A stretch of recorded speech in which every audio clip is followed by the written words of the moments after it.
Donc, bonjour à tous. Merci vraiment d'être présents à cet événement. C'est une toute première. C'est un nouvel événement qu'on appelle Café scientifique. Je vais rentrer tout à l'heure dans les détails. Mais avant, j'aimerais souhaiter la bienvenue à tous. Donc, moi, c'est Laetitia. Je serai la modératrice tout au long de la matinée pour cet événement. Et le Café scientifique, un nouvel événement. C'est une initiative du domaine des sciences agronomiques et de l'environnement de l'Université officielle de Bukavu en collaboration avec Chef Screen Afrique. Cet événement aura lieu chaque mois, donc tous les derniers mercredis du mois, à partir de 10 heures, heure de Bukavu, en présentiel au campus Karélé et puis en distanciel sur Zoom.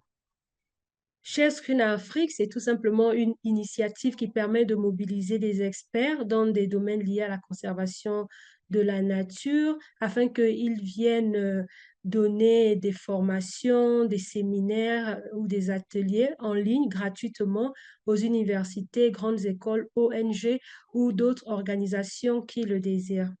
Et s'il vous plaît, si vous voulez en savoir plus sur nous, n'hésitez pas à visiter nos différentes plateformes sociales, notre compte Instagram, Facebook, notre chaîne YouTube et notre site web. Et donc, pour ce premier lancement, on a l'honneur d'accueillir Dr Matendo, qui est donc enseignante-chercheuse à l'Université officielle de Bukavu. Et ce matin, elle vient nous présenter des solutions saines et respectueuses de l'environnement pour réduire les mycotoxines dans le maïs en faveur d'une agriculture durable. Donc, sans plus tarder, je vais donner la parole à Dr Matendo. Et docteur, vous pouvez donc partager votre écran et prendre la parole. Merci. Maintenant, merci pour HR Screen de nous avoir donné l'opportunité de présenter notre travail, les résultats de nos travaux. Et nous allons parler de l'utilisation des traitements à base des plantes et la nixtamalisation pour atténuer la contamination par les mycotoxines dans le maïs à l'est de la République démocratique du Congo. Et la présentation sera faite par Rema Matendo Esther.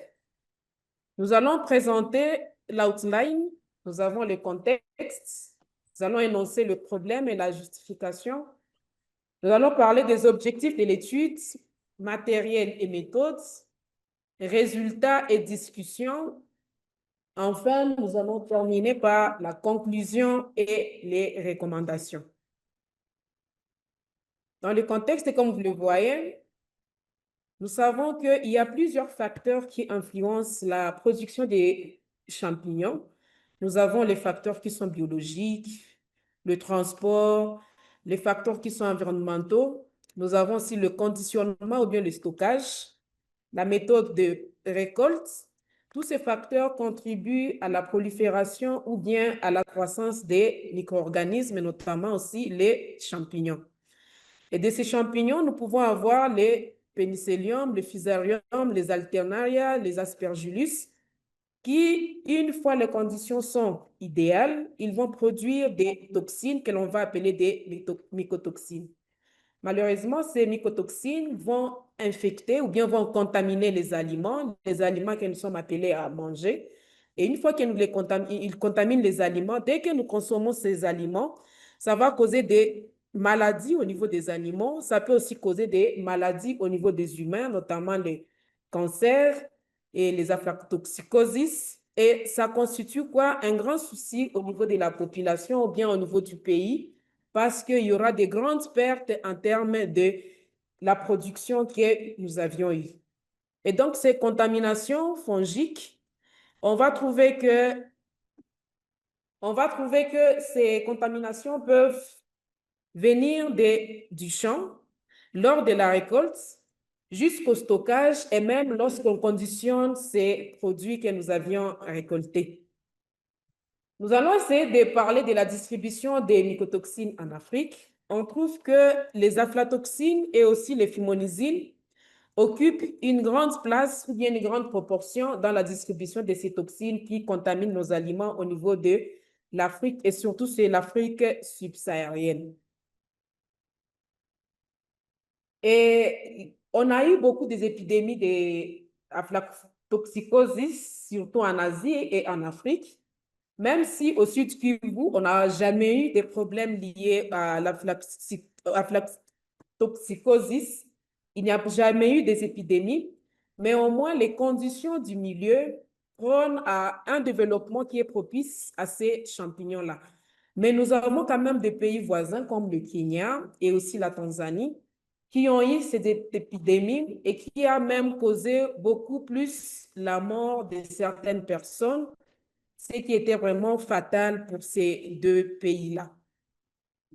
Et donc, un problème dans le contexte agroclimatique de notre région, c'est-à-dire le Sud Kivu en RDC, la température et l'humidité, combinées à d'autres pratiques locales, les pratiques culturelles, ils vont favoriser la prolifération de ces moisissures et là, ils vont produire ces toxines. Et ces toxines, malheureusement, sont résistantes aux traitements thermiques usuels, notamment la cuisson, ce qui va les rendre persistantes dans le maïs et beaucoup de produits à base de maïs. Alors, les consommateurs sont exposés à un risque invisible, non maîtrisé et aussi sous-estimé. Et donc, au Sud Kivu, il y a vraiment très peu d'études qui ont caractérisé cette contamination par les mycotoxines tout au long de la chaîne de valeur. Et dès que le maïs est contaminé, il sera non conforme et va même compromettre la compétitivité et va limiter son accès aux marchés internationaux. Ainsi, on a voulu faire cette étude parce que les stratégies de biocontrôle telles que la FLACEF avaient été introduites par l'ITA. Il était déjà mis en œuvre au champ. Cependant, malgré son utilisation, on trouve que la contamination post-récolte reste toujours un défi majeur.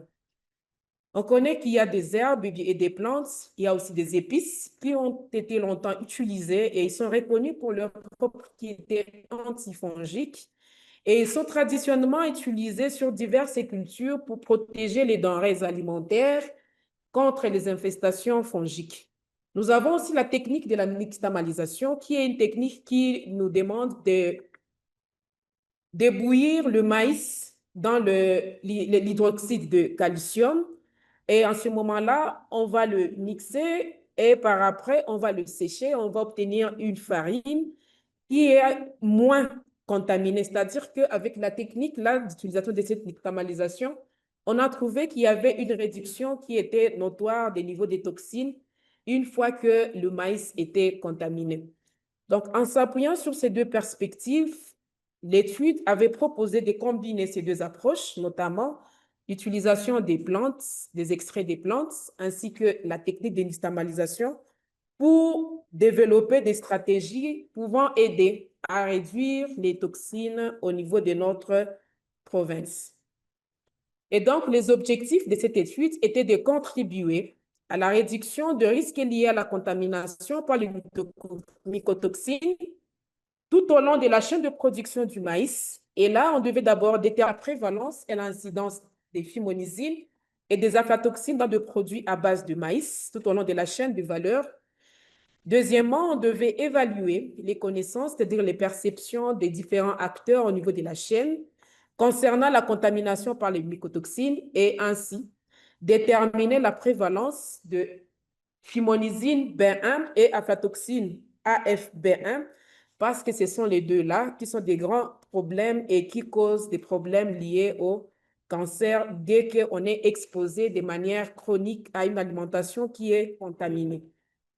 Troisièmement, on devait caractériser les moisissures reproductrices des mycotoxines dans le maïs et déterminer le profil génétique de ces mycotoxines dans les différents isolats ou bien souches que nous allons isoler ici au Sud Kivu. Quatrièmement, on devait évaluer in vitro le potentiel antifongique de certaines plantes contre les Aspergillus flavus et les Fusarium verticilloides. Et à la fin, on devait évaluer la composition nutritionnelle de la farine qui a été obtenue par nixtamalisation et voir les niveaux de mycotoxines dans le maïs s'ils ont été réduits.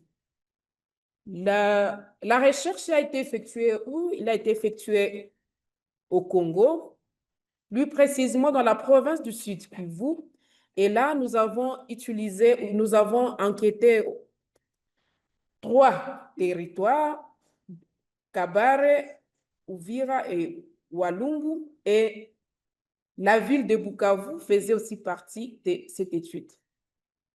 Pour le premier objectif, comme méthodologie qui a été appliquée, il y a 335 échantillons de maïs, farine et maïs, graines. Ils ont été collectés auprès des agriculteurs, transformateurs et des vendeurs tout au long de la chaîne de valeur. Le maïs grain a été moulu et il a été extrait par 65% de l'éthanol. Nous avons utilisé le kit que l'on appelle le Reveal Kit pour essayer de quantifier les aflatoxines totales et les fumonysine totales. Et toutes ces analyses étaient faites en triplicate. Deuxièmement, on a évalué les connaissances des différents acteurs dans la chaîne des valeurs maïs concernant la contamination par les mycotoxines. Et 335 personnes ont été enquêtées. Et là, nous avons analysé uniquement FB1 et AFB1 en utilisant la méthode ELISA. Et la prévalence que nous avions obtenue a été comparée par le standard de l'Union européenne et de l'Afrique de l'Est. Pour la caractérisation des moisissures productrices des toxines, les échantillons de maïs ont été collectés. Nous avons isolé et identifié les différents champignons en utilisant différents milieux de culture. Nous avons fait l'identification qui était morphologique, macroscopique et microscopique. Et l'analyse moléculaire, c'est-à-dire la caractérisation moléculaire, a été aussi effectuée. Et enfin, on a essayé de détecter les gènes qui sont à la base de la production de ces toxines-là. Et on a fait la séquence des aliments, c'est-à-dire on a fait le séquençage et on a construit l'arbre phylogénétique en utilisant le software MEGA. Quatrièmement, on a essayé d'évaluer in vitro le potentiel antifongique de certaines plantes contre les aspergillus et les fusarium.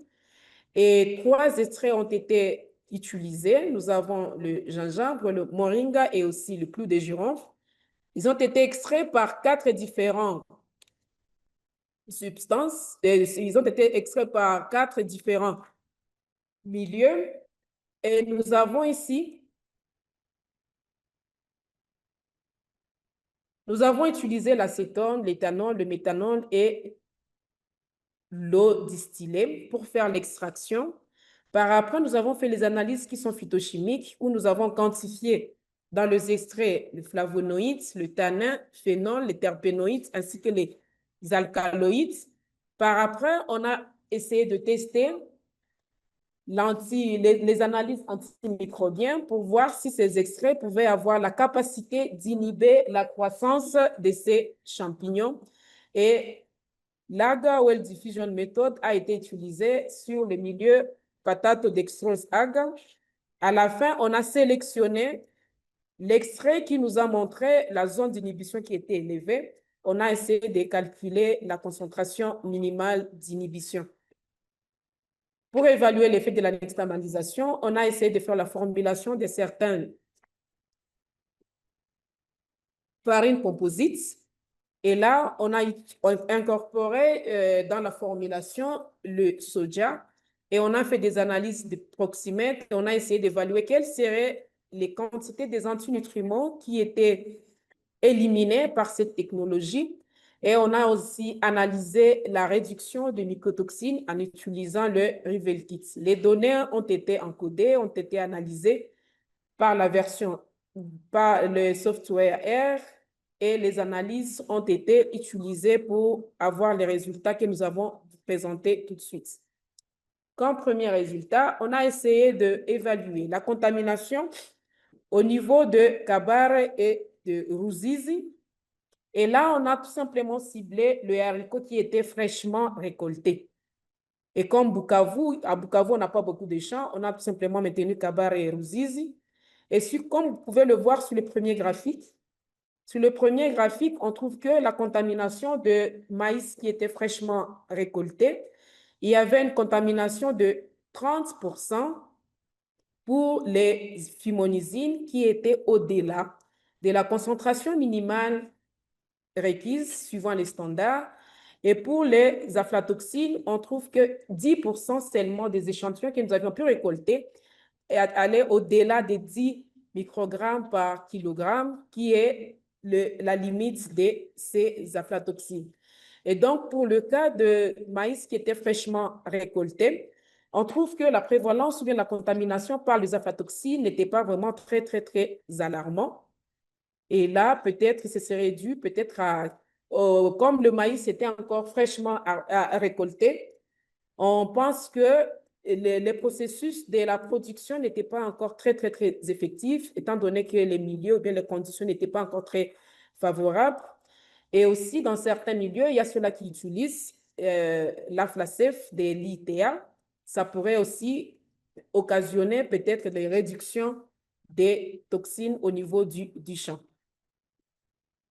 Deuxièmement, nous allons parler de la proportion de fumonysine dans le grain et la farine, et là, dans les échantillons qui sont conservés dans les dépôts de stockage. Et là, on trouve qu'à Bukavu, la contamination aux aflatoxines et dans le grain et dans la farine, c'était vraiment très, très, très élevé. Et à Bukavu, même à Kabar, on trouve que le 100% des échantillons qui ont été collectés, ils avaient des concentrations qui étaient au-delà des 10 microgrammes par kilogramme. Alors qu'au niveau des stockages, nous sommes tout près des personnes qui doivent consommer. Donc, on trouve que c'est vraiment un problème, c'est vraiment un souci quand on doit consommer le maïs qui est vraiment très contaminé. Et au niveau du champ aussi, on trouve qu'il y avait de contamination liée aux mycotoxines, toujours dans le grain et dans la farine. On trouve qu'à Bukavu, au moins 91% des échantillons ont trouvé que la contamination était vraiment très élevée, et là, dans les grains et aussi dans la farine. Et là, nous sommes au niveau du marché. Quant à fumonysine, on trouve qu'au niveau du marché, la contamination n'était pas vraiment très, très, très, très, très, très grave. On a essayé d'évaluer la comparaison de maïs, c'est-à-dire là, on a essayé de calculer la concentration de FB1 et AFB1 dans la plaine de la Ruzizi et aussi à Kabare, parce que c'est les AFB1 et FB1 qui sont les deux toxines qui causent des problèmes liés au cancer. Et là, nous avons trouvé que la moyenne, en ce qui concerne la farine, on a trouvé que à Kabare, on a trouvé que la contamination aux fumonysines était autour de 0,25 microgrammes par gramme, tandis que pour les aflatoxines, on a trouvé que la moyenne était autour de 6 microgrammes par kilogramme. Et à Uvira, on a trouvé qu'il y avait quand même beaucoup plus de dispersion. Et donc, on trouvait qu'il y avait de faibles concentrations et aussi des très, très, très fortes concentrations dans les échantillons en provenance de Uvira ou bien plein de la Ruzizi. Nous allons essayer de voir la comparaison de AFB1 et AFB1 au niveau de grains et de la farine. Et là, nous trouvons que dans la farine, la concentration est plus ou moins élevée et il va même au-delà, la concentration dans les grains va presque à 4 microgrammes par gramme, qui est la limite qui est recommandée par l'Union européenne. Et pour les aflatoxines, on trouve que les concentrations étaient vraiment très élevées et où la moyenne était à 12,5 dans la farine que nous avons l'habitude de consommer. Et on trouve que les 12, c'était déjà au-delà des 10 microgrammes par kilogramme qui est recommandé par la limite. Au niveau maintenant du marché, au niveau du marché, on a trouvé que c'était presque le même scénario où on a trouvé que la présence des aflatoxines dans le maïs était beaucoup plus élevée par rapport au grain dans les deux milieux d'études. Là, nous avons essayé maintenant de faire la caractérisation de ces différents moisissures, notamment les aspergillus. Et nous avons trouvé que on essayait d'évaluer quel serait le nombre des gènes que pourraient avoir ces différentes souches. Et pour la biosynthèse des mycotoxines, pour le cas des aflatoxines, nous avons besoin de 7 gènes. Nos souches, on a regroupé cela en 5 groupes. Nous avions le premier groupe de souches, c'était au moins 45% des souches. On a trouvé que parmi ces souches-là, ils avaient la présence de tous les 7 gènes qui codifiaient la biosynthèse de ces aflatoxines. Et le tout dernier, on a trouvé qu'il y avait au moins 30% aussi de ces souches qui n'avaient pas la présence de ces gènes productrices de quoi? Des aflatoxines. On a essayé d'établir l'arbre phylogénétique de tout ce que nous avions eu comme souches, que nous avions isolées, que nous avions caractérisées macroscopiquement et microscopiquement. Et là, nous avions trouvé que toutes les souches que nous avions eues à isoler au niveau du Sud Kivu, c'était tout simplement des souches qui appartenaient à l'espèce Aspergillus flavus. On a fait de même avec les espèces qui produisent les phymonizines.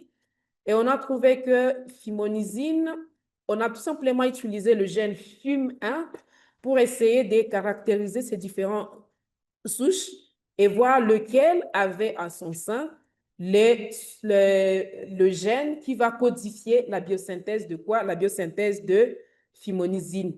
Et dans les échantillons que nous avions collectés, 50 souches, ou bien 50% des souches avaient comme gène FUM1 et ils étaient regroupés dans le groupe 1 et 50 autres pourcents n'avaient pas la présence de ces gènes qui codifiaient la biosynthèse de ces phymonizines. Et de même, on a essayé de générer l'arbre phylogénétique pour essayer de voir quelle était l'espèce de ces fusariums. Et on a trouvé que l'espèce de fusarium qui se retrouvait dans le milieu, c'était tout simplement le fusarium verticilloides et qui serait circulé dans notre province du Sud Kivu. Pour le résultat numéro 4, nous avons trouvé que les solvants que nous avions utilisés nous a permis à faire l'extraction d'une quantité plus ou moins élevée des flavonoïdes total, c'est-à-dire le clove qui a été extrait avec le méthanol et le clove qui a été extrait avec l'éthanol, nous a donné un profil qui était plus concentré en produits phytochimiques, notamment les flavonoïdes et aussi le phénol. Et pour le cas de tanin, on a trouvé que c'était moringa qui a été extrait par l'éthanol qui nous a donné au moins une concentration plus élevée en tanin. Nous avions maintenant essayé d'évaluer l'activité antimicrobienne de ces différents solvants à 25 mg par millilitre pour voir s'ils pouvaient facilement contrôler la croissance de ces micro-organismes, notamment le fusarium qui nous produit les phymonizines et les aspergillus qui produisent les aflatoxines. Et les résultats nous ont montré que le clou de girofle qui est extrait par le méthanol et l'éthanol avait montré la zone d'inhibition qui était plus grande pour les deux types de micro-organismes étudiés, Fusarium et Aspergillus. On a alors essayé de calculer la concentration minimum pour les solvants des clous de girofle et on a trouvé que même à des concentrations qui étaient moins élevées, surtout quand ils sont extraits avec de l'éthanol, on continuait toujours à avoir une croissance qui était inhibée par l'utilisation de ces clous de girofle extraits par l'éthanol. pour le cinquième objectif, où nous devons voir comment est-ce qu'on peut utiliser la nixtamalisation pour la réduction des ces mycotoxines. On a essayé de produire les farines composites et on a trouvé que la nixtamalisation améliorait même les proximètres analysis de tout ce que nous avions eu comme farine. Et là, on a trouvé que le pH a été amélioré, les protéines, les lipides et même aussi le taux de cendres. Et on a trouvé avec une valeur énergétique qui était plus ou moins élevée par rapport aux témoins qui étaient tout simplement composés par le maïs. Pour le cas des minéraux, on a trouvé aussi que les minéraux ont été la concentration des minéraux avec l'utilisation de la nixtamalisation, il nous a permis à amender ou bien à améliorer le minéraux et au même moment, il nous permettait aussi à réduire la concentration des antinutriments dans les farines composites. Enfin, nous avons aussi fait les analyses pour voir quel serait l'impact et l'utilisation de cette technologie sur la concentration des aflatoxines et des fumonisin. Quand on regarde le témoin, il avait 13,8, mais après la nixtamalisation, on a trouvé qu'il a été réduit jusqu'à 3,10. Et pour le cas des fumonisin, on a trouvé qu'il était à 0,63 et il a été réduit à 0,38. Et donc, la technologie a permis à réduire tant soit peu la quantité des aflatoxines et des fumonisin dans les farines composites. Et donc, en conclusion, on peut dire que les toxines résistent à la cuisson et posent des graves menaces. Et la plupart des enquêtés, c'est-à-dire les agriculteurs, les transformateurs, quand on pose la question de savoir comment est-ce qu'ils utilisent le maïs qui est contaminé, la plupart des fois, ils vous disent que il est tout simplement réutilisé soit dans l'alimentation pour les bétails, ou bien il est tout simplement incorporé dans le maïs qui est de bonne qualité. Et comme on le dit souvent, dans un bon moulin tout est farine, on va encore reconditionner cette même farine et qui sera encore vendue auprès de consommateurs. Donc, cette exposition, c'est-à-dire cette manière de faire, aggrave encore l'exposition, donc qui souligne la nécessité euh, d'inspecter soit les milieux dans lesquels nous conditionnons le maïs.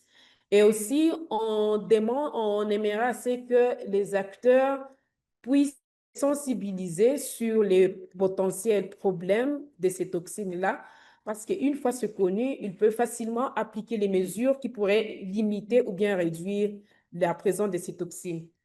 Et les espèces qui ont été trouvées qui circulaient dans notre province, on a trouvé que pour la production des aflatoxines, on avait que l'espèce Aspergillus flavus. Et pour la production des fumonisin, on a trouvé que c'est l'espèce Fusarium verticilloides. Et de manière prometteuse, on trouve que les extraits des plantes naturelles, notamment les clous de girofle, et la méthode de transformation incorporée à la nixtamalisation, pouvaient réduire, on n'a pas dit que ça va éliminer totalement les toxines, mais ça va réduire les toxines et améliorer au moins la sécurité alimentaire. On n'a pas pu terminer notre recherche et il reste encore quelques zones où on peut continuer la recherche, où on demandait à ce que les gens puissent s'orienter dans la valorisation des composés bioactifs des clous de girofle en développant d'autres méthodes d'extraction qui seraient plus ou moins écologiques afin que nous puissions mieux exploiter le potentiel antimicrobien et antioxydant. De même, on aimerait assez que nous puissions intensifier les approches de sensibilisation au niveau des acteurs de la chaîne pour leur montrer comment est-ce qu'ils peuvent utiliser des techniques simples qui pourraient limiter les contaminations. De même, une surveillance des mycotoxines et autres contaminants doit être consolidée en dotant peut-être le laboratoire avec des techniques simples qui pourraient leur permettre de faire les analyses de ces toxines-là avant qu'ils ne puissent amener leurs produits au marché. Merci beaucoup, docteur, pour cette présentation. Nous allons maintenant passer donc à la session de questions-réponses. Je vais donc me permettre de poser la première question. Ma question, c'est après le traitement, est-ce que vous avez pu évaluer le profil nutritionnel? Après chaque traitement, est-ce que ça change ou est-ce que le profil nutritionnel reste toujours le même?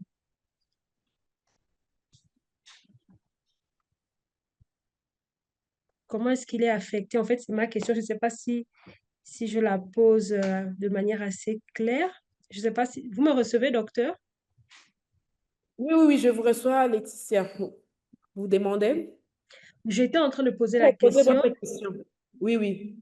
Est-ce que les différents traitements affectent le profil nutritionnel, donc les nutriments du maïs? Est-ce que vous avez pu observer s'il y a un changement au niveau du profil nutritionnel du maïs, de quelque manière que ce soit après les traitements?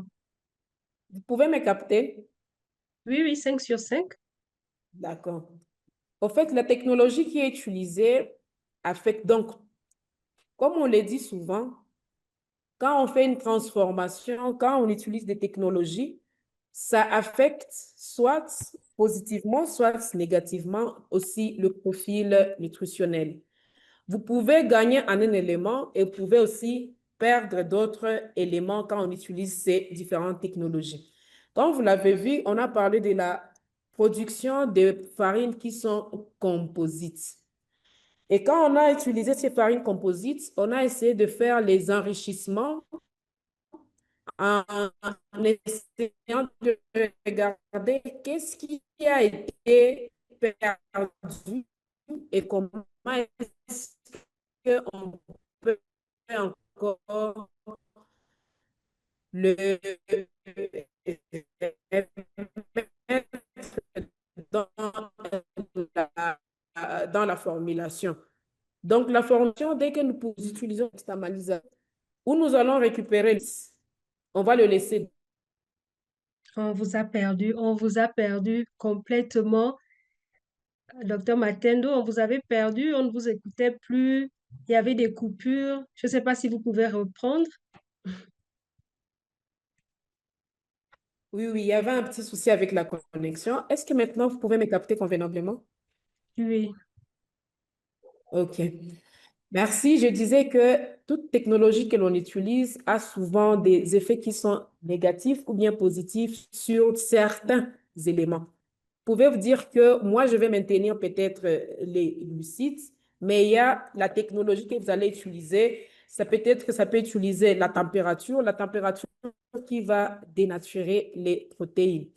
Et dans les farines composites que je vous ai expliquées ici, on a essayé de voir tout ce qui a été perdu.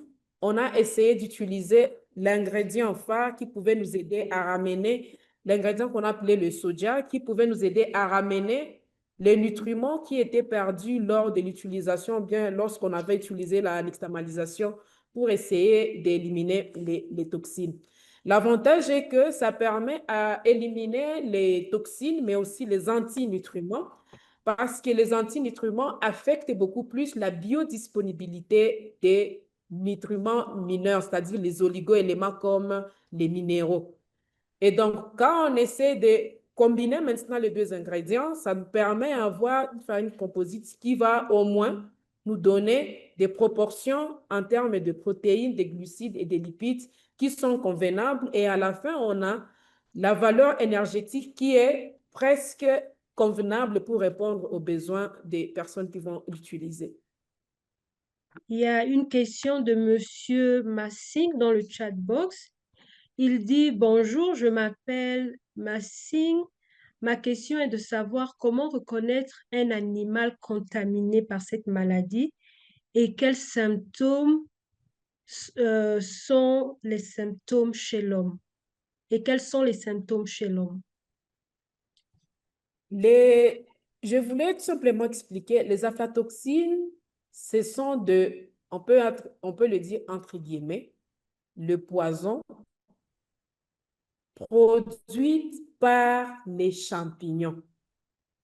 Et les champignons, là, ce sont des champignons qui attaquent beaucoup plus certaines cultures. nous avons comme la culture du maïs. C'est une culture qui est beaucoup plus attaquée par ces champignons-là. Et maintenant, ce qui favorise la présence de ces champignons, c'est le climat.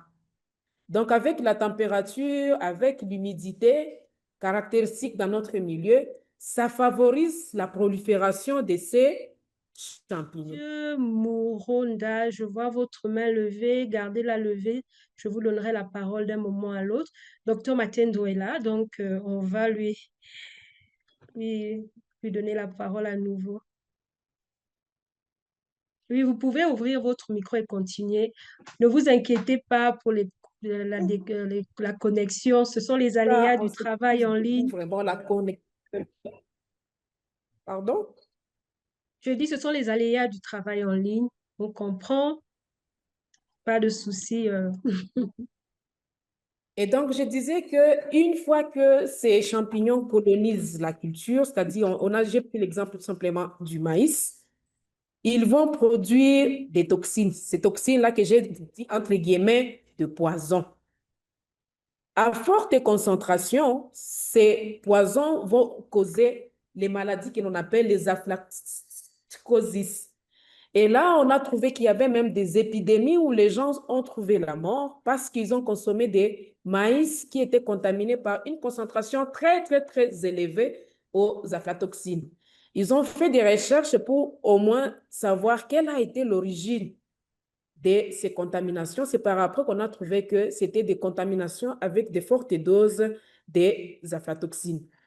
Mais d'autre part, les aflatoxines peuvent se retrouver dans des aliments à un dosage là qui ne va pas nous causer des problèmes d'aflatoxicosis, mais l'exposition chronique, c'est-à-dire pendant très, très, très longtemps, est parmi les précurseurs majeurs de tout ce que nous développons comme problème de cancer.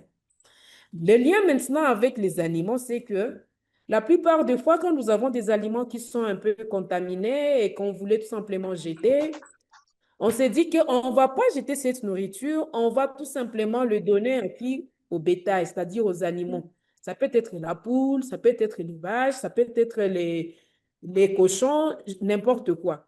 En ce moment-là, le grand souci est que le poison, là, entre guillemets, qui était produit au niveau des humains, ils vont former l'autre métabolite.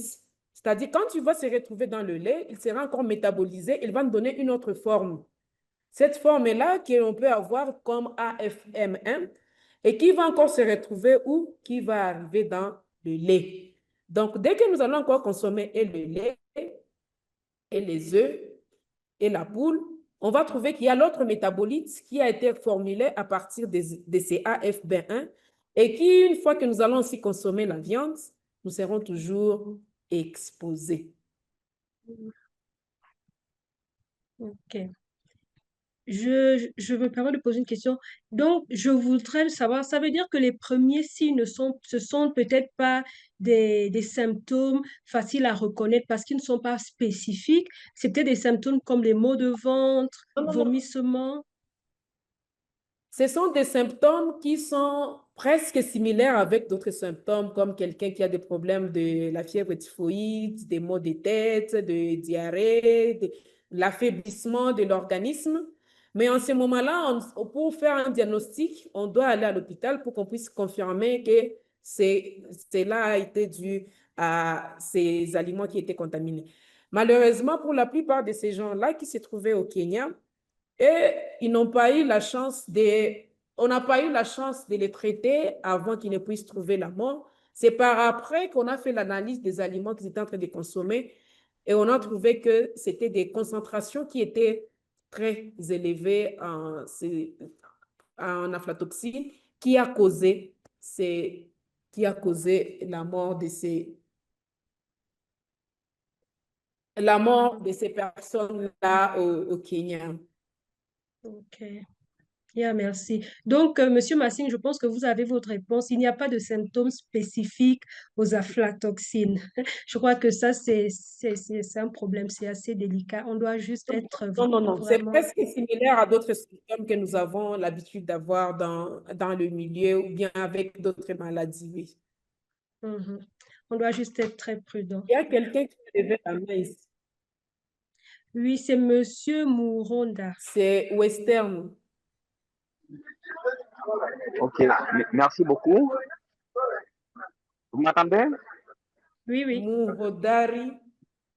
Merci, merci. En fait, ma première question d'abord a déjà été répondue.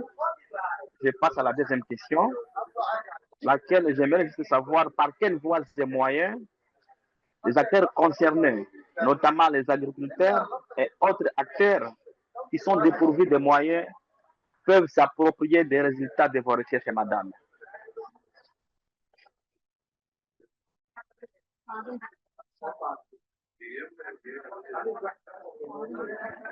Je suis bien compris? Le micro est fermé, docteur. Ok. Pour les personnes qui sont dépourvues de moyens, parce qu'on doit se le dire, on ne doit pas se voiler de face, les analyses analytiques pour essayer de détecter ces toxines dans les aliments, ça coûte énormément cher, mais facilement, les personnes ou bien les producteurs, les transformateurs, les vendeurs, ils savent au moins détecter la présence de ces champignons sur leur maïs. Si au moins tu te rappelles de la présentation, tu peux voir qu'il y a sous la présentation de... C'est d'être d'abord conscient que la présence de ces champignons sur leur maïs, c'est un souci. Et si une fois ils sont conscients que c'est un problème, c'est un défi, ils peuvent déjà maintenant commencer à faire le tri. Donc, séparer le maïs qui est de bonne qualité par ce maïs qui est entre guillemets, de bonne qualité. La deuxième chose qu'ils peuvent faire, c'est de pratiquer les méthodes, c'est-à-dire les méthodes de conditionnement qui sont appropriées. C'est rassurer que dans le milieu où ils conditionnent leur maïs, c'est bien ventilé, c'est-à-dire qu'il n'y a pas assez trop d'humidité, c'est-à-dire qu'ils peuvent avoir un humidimètre qu'ils peuvent placer dans leur boutique et essayer de se rassurer que l'humidité là est convenable. Et ils peuvent aussi construire pour savoir, pour bien conserver leur maïs, ce n'est pas tout simplement le placer dans un milieu où ils peuvent être exposés à développer encore ces maladies-là et ces problèmes de toxines.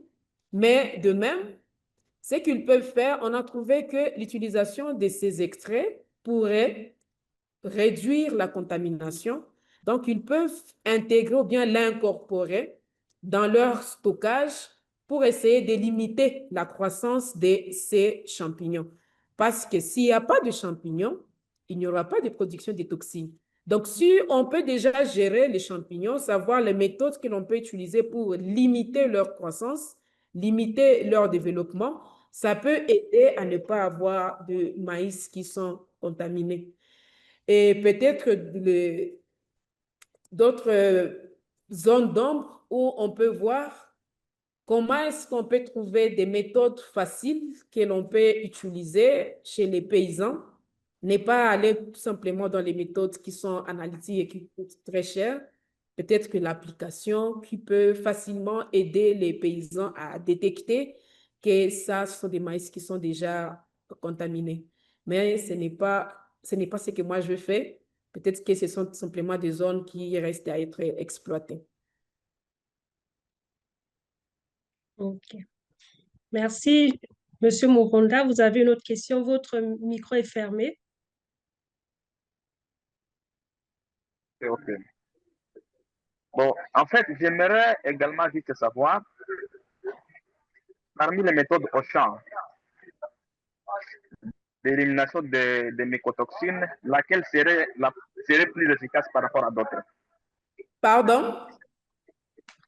Parmi les méthodes au champ relatives à l'élimination des mycotoxines, laquelle serait plus efficace par rapport à d'autres?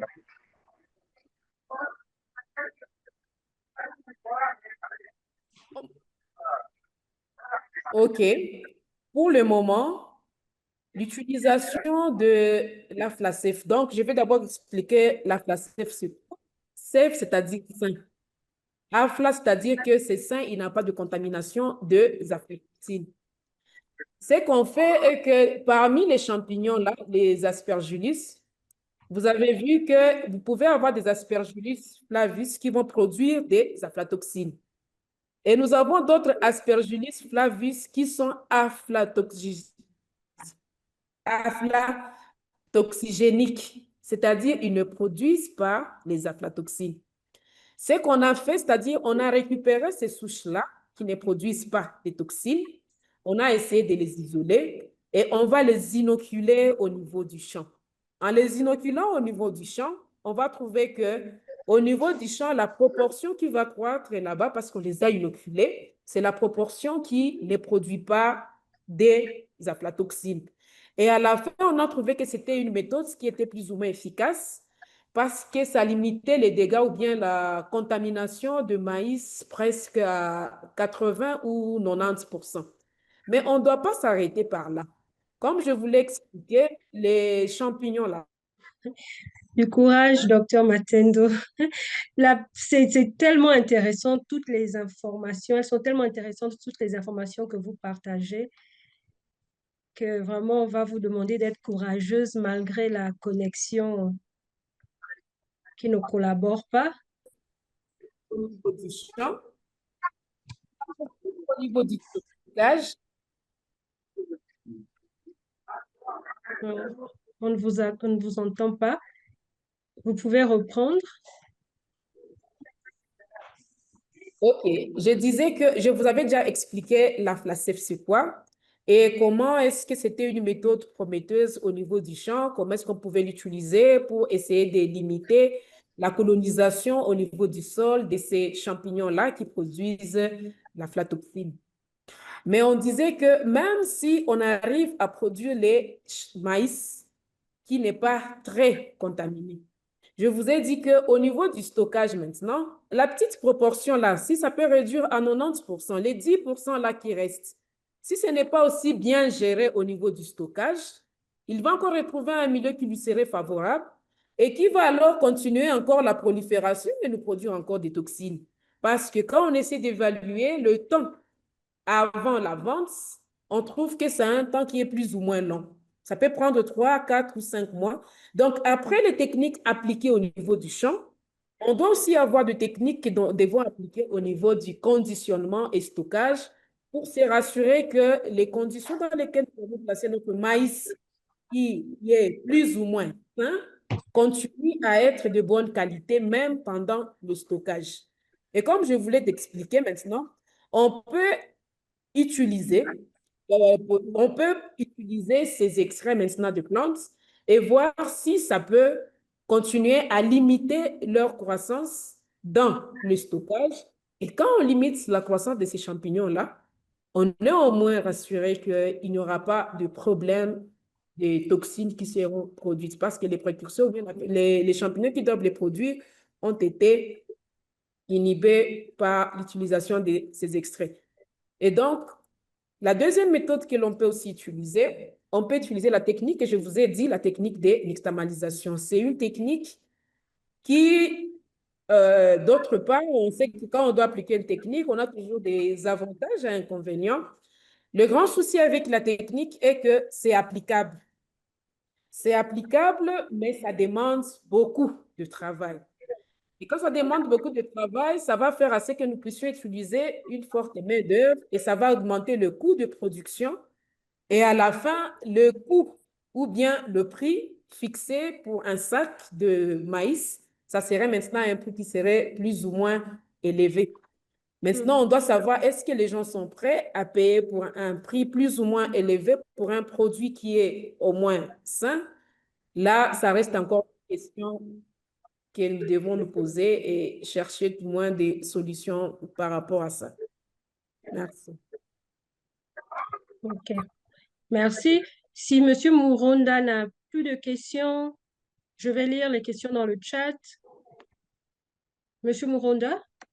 Ouais, je suis satisfait en fait, madame. Pardon? Je suis satisfait, merci, merci.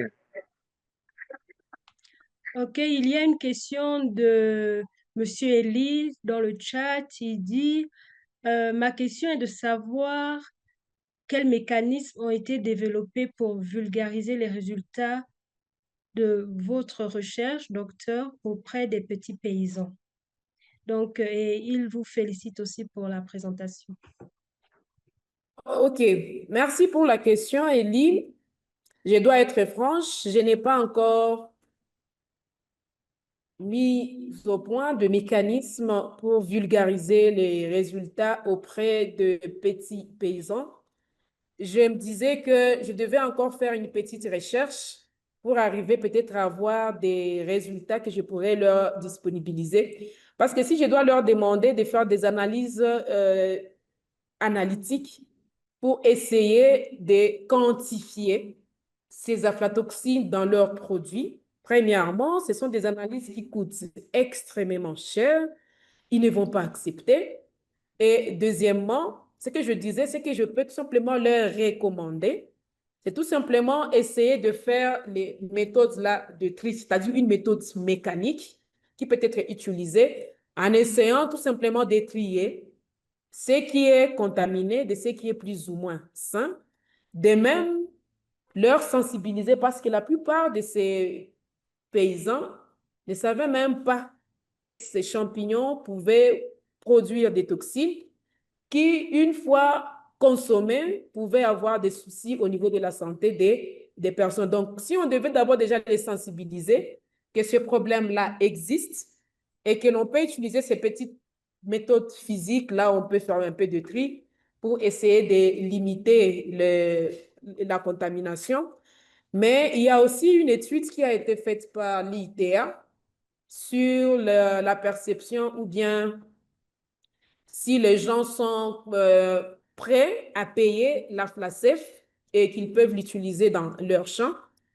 Les résultats ont montré que, au moins, dans la partie où ils ont vulgarisé leurs produits, la plupart des paysans disaient qu'ils étaient prêts à payer pour se rassurer que leur produit sera de bonne qualité une fois récolté et ça sera un produit qui serait compétitif pour être vendu dans d'autres contrées. Mais c'était question de prix, parce qu'avant, le prix, c'était un sachet qui était fixé, si c'était à 3 dollars, et c'était le prix qu'ils essayaient de discuter avec ITA pour voir comment est-ce qu'on devait réduire le prix pour que ça soit au moins accessible aux petits paysans. Donc, comme au moins, ils peuvent déjà facilement payer ce produit-là, ils peuvent aussi appliquer les mécanismes de triage, de sélection avant d'amener leurs produits au moulin. Ça peut aider. Donc, l'idéal serait qu'ils puissent avoir des méthodes, des petits équipements qui coûtent moins cher, qui peuvent leur permettre à détecter eux-mêmes facilement cette contamination. Malheureusement, on n'est pas arrivé là. OK. Merci bien. Je vais lire donc la question de Madame Victorie Jomako. Elle dit, bonjour, je n'ai pas été attentive à vos propositions préventives et curatives à base des plantes pour venir à bout de cette maladie. Préventive et curative. À base des plantes. C'est-à-dire que les extraits de plantes, ce sont tout simplement des plantes qui ont été extraits en utilisant différents solvants organiques. Et à côté, nous avons aussi utilisé de l'eau distillée. Ces extraits, maintenant, on trouve que ça peut être des propositions non pas curatives, mais plutôt préventives. Préventives dans ce sens où on peut les utiliser au niveau du stockage. On a bien dit pour réduire ou bien pour inhiber la croissance des champignons. Et on connaît très bien que ce sont ces champignons-là qui vont produire quoi? Les toxines. Donc, c'est une méthode préventive pour essayer de lutter contre la présence de ces champignons-là. Et une fois que les champignons ne sont pas là, on est au moins rassuré que l'incidence ou bien la contamination sera aussi réduite. Merci pour ces précisions. Je vais lire une question à plusieurs volets de Monsieur Ephraim Moussimois. Il dit, bonjour, moi c'est Ephraim Moussi Moussimois et j'avais deux petites questions. Premièrement, marchés locaux, et sont-ils prêts à payer plus pour du maïs traité de manière durable? En second lieu, comment la croissance démographique affecte-t-elle la demande en maïs et la pression sur les systèmes agricoles? Donc, je peux Le relire la... marché local, on a dit que s'ils sont prêts à payer plus pour le maïs traité de manière durable, cette étude, moi, je n'ai pas fait ça, mais je me dis toujours que dans le milieu dans lequel nous vivons pour le moment, nous avons toujours le choix et on trouve que pour le moment, on peut aller dans des supermarchés et on vous dit que ça, c'est un produit qui a été obtenu par l'utilisation de OGM. Ce sont des OGM, si je peux le dire. Ce sont des organismes génétiquement modifiés et on fixe un prix. Et on vous dit de l'autre côté, ça, ce sont des produits qui ont respecté l'agriculture durable, l'agriculture organique. Et là aussi, on fixe un prix. Et les gens sont là dans le supermarché et ils choisissent. Il y a ceux-là qui vont choisir tout simplement ce qui a été produit par des méthodes organiques, des méthodes de gestion durable. Et il y a d'autres qui trouvent que ce qui a été produit, c'est-à-dire les OGM, ça coûte plus ou moins cher et il a une grande famille et il sera prêt à payer pour ça.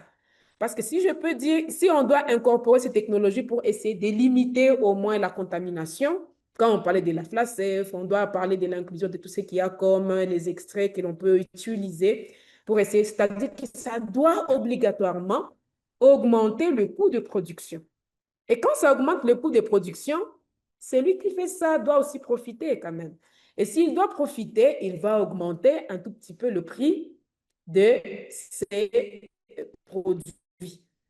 Et en augmentant le prix de ces produits, on n'est pas rassuré qu'on aura le 100% des personnes qui vont accepter d'acheter ce produit à un prix qui est plus ou moins élevé. Mais le méfait d'utiliser, les produits qui sont contaminés et ils vont acheter. Idéalement, ce serait d'avoir un produit qui est plus ou moins safe à un prix qui n'est pas très, très, très exorbitant. Donc, essayez de voir ce que je vous disais, il y avait toujours des pourparlers avec les paysans et IITA pour voir comment est-ce qu'on peut faire une production et réduire le coût ou bien réduire le prix de ces aflacefs, qu'après avoir utilisé ces aflacefs sur les champs, que ça ne puisse pas impacter énormément sur le prix de maïs grain à revendre aux transformateurs et aussi aux vendeurs. Donc, ça doit être au moins une analyse que nous devrons faire tout au long de la chaîne de valeur pour voir qui sont Dans un prêts. mois. Je vois Monsieur Mourondo, vous avez la main levée. Vous voulez poser une question? Oui, j'ai la toute dernière question en fait, madame. Ok, docteur Mathilde, on peut prendre cette dernière question? Oui, oui, oui, il n'y a pas de souci. Ok, Et en fait, je allez-y. ne sais pas si j'ai bien suivi. Ah, j'aimerais juste savoir, madame, au cas où la contamination se faisait après Oui. l'obtention du produit final, c'est-à-dire à partir de la farine, comment s'y prendre à cet effet? Pardon? J'aimerais savoir, au cas où la contamination par ces Vous pouvez... toxines se faisait... Allô? Allô? Oui, oui, je vous écoute. J'aimerais bien savoir, Allô, je vous capte. au cas où la contamination se faisait à partir de la farine, en fait, comment s'y prendre? Il y a une étude qui a été menée il n'y a pas très longtemps sur ça, où on essayait d'évaluer comment on pouvait avoir des réductions lorsque donc, une fois qu'on fait la cuisson. Et l'étude là, on essayait de faire l'incorporation des calcium, de l'hydroxyde de calcium lorsqu'on est en train de... Vous venez de quel pays? Est-ce que vous connaissez le foufou? Oui, oui. Ah, ah. Mon tu es de Bukavu. Si tu es de Bukavu, donc tu connais au moins. foufou, notre aliment de base. Et donc, on essaie d'utiliser ça, on l'incorpore au moment où on est en train de faire notre pâte, notre foufou là. Et on a trouvé qu'il y avait quand même des résultats qui étaient prometteurs, mais comme ce sont des additifs alimentaires qui sont autorisés, on se disait que ce ne serait pas aussi idéal de continuer à les ajouter dans les aliments, de les laisser à tout moment. Donc, à chaque moment que tu veux préparer le foufou, augmenter Donc, c'est comme un procédé de nixtamalisation, mais au niveau de la cuisson du foufou. Et on a trouvé qu'il y avait des résultats qui étaient quand même prometteurs, mais c'est un procédé qui n'est pas du tout à encourager. On devait chercher d'autres alternatives qui seraient plus ou moins safe par rapport à cette contamination-là. Donc, dans la farine, dès que tu fais le foufou, tu augmentes les hydroxydes de calcium pour essayer de bloquer cette synthèse-là des toxines. Et on a trouvé que ça permettait vraiment à diminuer, à réduire réellement les quantités. Ok, merci. Je vous remercie beaucoup, Docteur Matendo, pour cette présentation très intéressante. On a tous beaucoup appris. On est arrivé donc à la fin de l'événement. Il est exactement 11h30 de mon côté. Je veux dire merci à tout un chacun qui a participé. Merci pour vos questions. Et donc, Café Scientifique a lieu le dernier mardi du mois. Donc, on va se retrouver exactement le dernier mercredi, je voulais dire. On va se retrouver encore exactement Donc, Docteur Matendo, Monsieur Mourondo disait qu'il a reçu la réponse à sa question. Donc, on veut juste dire au revoir et merci encore une fois et à très prochainement.